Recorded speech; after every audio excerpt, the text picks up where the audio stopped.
Mga kapuso, sa kabila niyan, iba't ibang mukha ng pananampalataya ang ating nasaksihan. Mga debotong matiyagang nag-abang, bitbit ang kanilang panalangin. Narito ang aking pagtutok.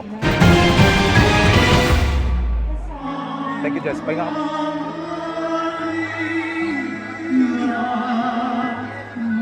Iniba ang ipinatupad na sistema sa pagsisimula pa lamang ng traslasyon kanina.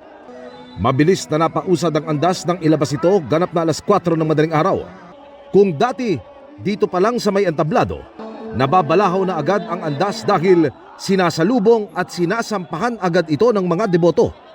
Kanina, isinara ang harapan ng grandstand sa mga deboto.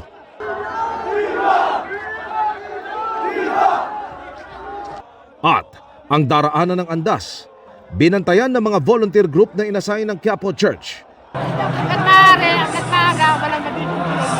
Maraming salamat po. Happy Fiesta! Pagliko ng Katigbak Drive, libu-libong pulis naman ang kumadena o nagmistulang human chain sa gilid para isara at walang makabara sa daraanan ng andas. Ang bilis po ngayon, para sa akin mas okay po to. Yung dati pong inaabot na 2.5 hours from Grandstand to Bonifacio Drive, ngayon po almost 15 minutes lang.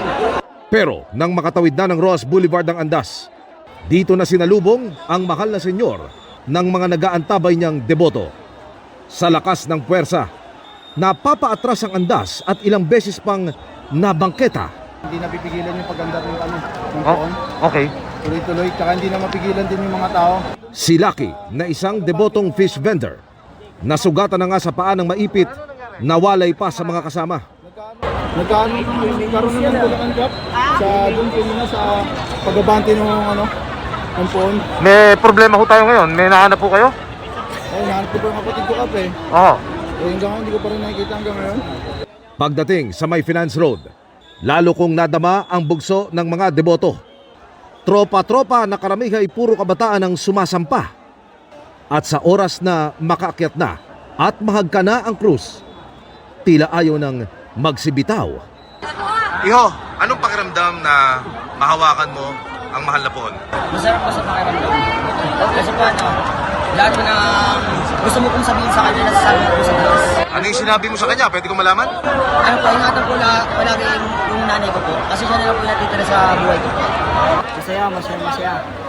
Asan pa? Taon-taon naman po, lagi ako sumasampa sa likod ng... Ano po binulong niyo sa kanya kanina? Nangingi ako ng mga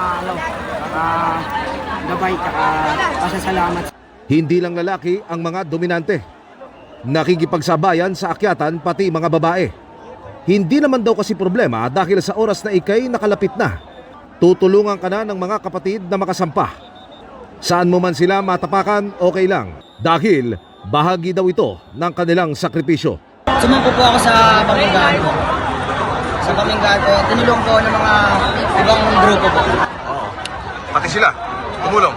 Sila? May nagsampa sa akin, inatang ako pa sampa sa likod niya. Talagang nagtutulungan doon sa baba? Opo, yung mga nasa likod ng paminggaan, yung nasa likod ng karosa, talaga pong mga nagpapaminggaan, sila po talaga nagpapasampa sa mga tao.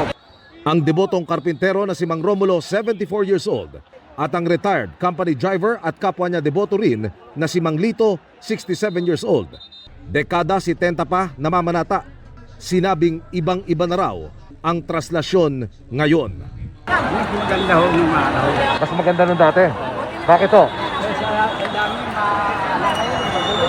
Opo. Kabataan, hindi katulad ng mga edad. Fairness lang kami. Walang bantay dito sa likod. Malaya na ang isang mga dito. Kayo kasalang pa ba? Akit pa kayo? Kaya, dalilad na tayo doon. Hanggang sumasampa. Oo. Naglulubid ako. Bilib siya sa pagiging agresibo ng mga batang deboto. Pero sana raw, alam ng mga batang ito ang kahulugan ng tunay na debosyon. Mamalata ka na sa salita.